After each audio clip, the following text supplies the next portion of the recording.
ஓம் சாந்தி. 17/7/2026 வெள்ளிக்கிழமை. வாணி தரும் வசந்தம்.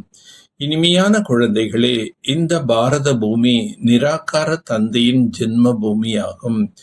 இங்குதான் தந்தை வந்து உங்களுக்கு ராஜயோகத்தை கற்பித்து ராஜ்யத்தை அளிக்க மற்றும் உங்களுக்கு சேவை செய்ய வருகிறார். இனிமையான குழந்தைகளே, பாபா நாங்கள் எந்த ஒரு விகர்மமும் செய்ய மாட்டோம் என்று உறுதியெடுங்கள்.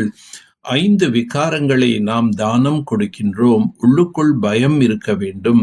ஒருவேளை நீங்கள் தானம் கொடுத்துவிட்ட பிறகு திரும்பி பெற்றுக்கொண்டீர்கள் என்றால் மிகவுமே பாவம் ஏற்பட்டுவிடும்.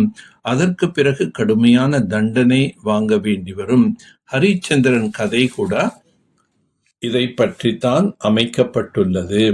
குழந்தைகளுடைய இறை மாணவ வாழ்க்கையாகும். கல்பமாக பாரதவாசி குழந்தைகளுக்கு வந்து ராஜ பாக்கியத்தை அளிக்கின்றார். பாரதத்தில்தான் வருகின்றேன் என்று தந்தை கூறுகின்றார்.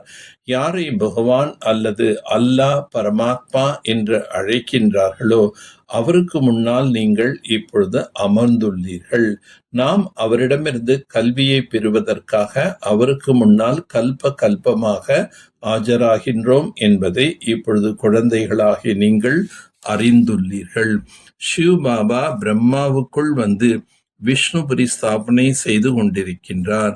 ஆகவே நாம் விஷ்ணுபுரி செல்வதற்கு தகுதியான ஆத்மாவாக நம்மை ஆக்கிக் கொள்ள வேண்டும். உண்மையில் பாபா நம்மை முற்றிலும் சுலபமான நினைவின் பலத்தினால் எவ்வளவு உயர்ந்தவராக ஆக்குகின்றார். நிரந்தர நினைவில் இருப்பதற்கான முயற்சி செய்தீர்கள் என்றால் பாவங்கள் அழிந்து போய்விடும் என்று தந்தை வாக்குறுதி கொடுக்கின்றார். உலகத்தில் ஒரு மனிதனு கூட ஆத்மா பற்றிய ஞானம் இல்லை. ஆத்மாவில் 84 பிறவிகளின் பாகம் எவ்வாறு பொறிந்து உள்ளது என்பது யாருக்கும் தெரியாது. நீங்கள் உடல், மனம், பொருள் அனைத்தையும் எல்லையில்லாத தந்தையின் பொருட்டு சேவைக்காக தானம் செய்கிறீர்கள். அதற்கு சமர்ப்பணம் ஆகுவது என்று கூறப்படுகின்றது.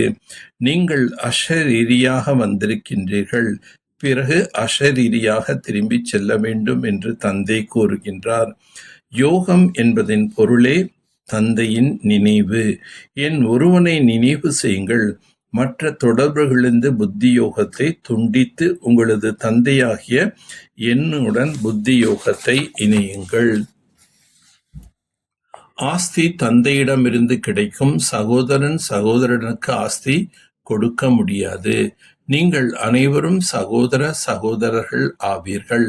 சகோதரத்துவம் என்று கூறுகிறீர்கள் அல்லவா? தந்தை ஒரே ஒருவர் ஆவார். ஆஸ்தி தந்தையிடமிருந்து கிடைக்கும். அனைத்து சகோதரர்களுக்கும் சத்கதி அளிக்கும் வள்ளல் ஒரு தந்தை ஆவார். சத்தியுகத்தில் மருத்துவர் ஆகியோர் யாரும் இருப்பதில்லை. அங்கு நோய் நொடிகள் என்பதே இருக்காது. சிவ தந்தையிடம் வாக்குறுதி கொடுக்க வேண்டும். பாபா, நாங்கள் ஒரு பொழுதும் விகர்மம் செய்ய மாட்டோம். 5 விகாரங்களை நாங்கள் உங்களுக்கு கொடுத்து விடுகின்றோம். 5 விகாரங்கள் சற்றென்று விடுபட்டுவிடும் என்பதல்ல. கர்மாதித் நிலை ஆகும் வரை முயற்சி செய்ய வேண்டும். விகாரத்தின் எண்ணம் வந்தாலும் கூட கர்மேந்திரியங்களால் ஒரு பொழுதும் எந்த பாவம் செய்யாதீர்கள். மாயை வெல்வதற்காக எவ்வளவு உழைப்பு செய்ய வேண்டி உள்ளது. திருமணமாகி இருந்தது என்றாலும் தூய்மையாக இருந்து காண்பியுங்கள். தூய்மையாக இருந்து காண்பித்தீர்கள் என்றால் மிக உயர்ந்த பதவியை அடைவீர்கள். யார் சிறந்த வீரர் ஆகிறார்களோ அவர்கள் மாயை கூட நிறைய தொல்லைப்படுத்துகின்றது. கிருஷ்ணரோ எந்த ஒரு அவகுணமும் இருக்கவில்லை. சஞ்சலப்படுவது இது கூட அவகுணம் அல்லவா? கிருஷ்ணரோ முற்றிலும் மரியாதா புருஷோத்தமர் ஆவார். அவர் சர்வகுண சம்பன்னம், சோலாகல சம்பூர்ணம் என்ற நிலையில் இருக்கக்கூடிய புருஷோத்தம ஆத்மா. சாக்கார குரு யாருமே பதீத்த பாவனாக ஆக முடியாது. கர்மாதித் நிலை அடைய வேண்டுமென்றால் இந்த கர்மேந்திரியங்களால் எந்த ஒரு தவறும் செய்யக்கூடாது. தூய்மையாக இருப்பதன் கூடவே தந்தையின் நினைவிலும் உறுதியானவராக இருக்க வேண்டும். எப்பொழுதும் புண்ணிய ஆத்மா ஆக வேண்டுமென்றால் உடல், மனம், பொருளால் தந்தை மீது சமர்ப்பணம் ஆக வேண்டும். ஒரு முறை சமர்ப்பணம் ஆகுவதால் 21 பிறவிகளுக்கு புண்ணிய ஆத்மா ஆகிவிடுகிறீர்கள். சகஜ யோகத்தை குணமாக மற்றும் இயற்கையாக ஆக்கக்கூடிய ஒவ்வொரு பாடத்திலும் பூர்ணமானவர் ஆகுக. தந்தையின் குழந்தைகளாக இருக்கிறீர்கள்.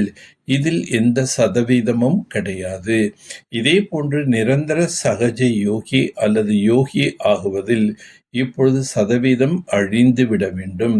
இயற்கையாக மற்றும் குணமாக ஆகிவிட வேண்டும். ஒருவருக்கொருவர் விசேஷ குணம் இருக்கிறதெனில் அந்த குணத்தை விரும்பாவிட்டாலும் அதன்படி நடந்து கொண்டிருப்பார். அதே போன்று இதுவும் குணமாக ஆக்கிவிட வேண்டும். பூரணம் என்றால் விளைவு மற்றும் குறையிலிருந்து விடுபட்டிருப்பதாகும். பொறுத்து கொள்வது குஷியாக பொறுத்து கொள்ளுங்கள், வலுக்கட்டாயமாக அல்ல. சக்திசாலி யோகா என்றால் ஈடுபாடு என்ற நெருப்பாகும். ஜுவாலா சுரூப நினைவின்தான் தீமைகள் அனைத்தும் அழிந்துவிடும். தீமைகள் என்ற நெருப்பை அது சமாப்தி செய்துவிடும். மேலும் அனைத்து ஆத்மாக்களும் சகயோகம் செய்வார்கள். இதன் மூலம் எல்லையற்ற வைராக்கிய விருத்தி பிரகாசமாகும். நினைவு என்ற அக்னி ஒருபுறம் அந்த நெருப்பை அழித்துவிடும், மற்றொருபுறம் ஆத்மாக்களுக்கு பரமாத்மா செய்தி குளிர்ந்த சுரூபத்தின் அனுபவத்தை செய்விக்கும். இதன் மூலம்தான் ஆத்மாக்கள் பாவ நெருப்பிலிருந்து முக்தி அடைய முடியும். நல்லது. ஓம் சாந்தி. ஓம் சாந்தி. ஓம் சாந்தி.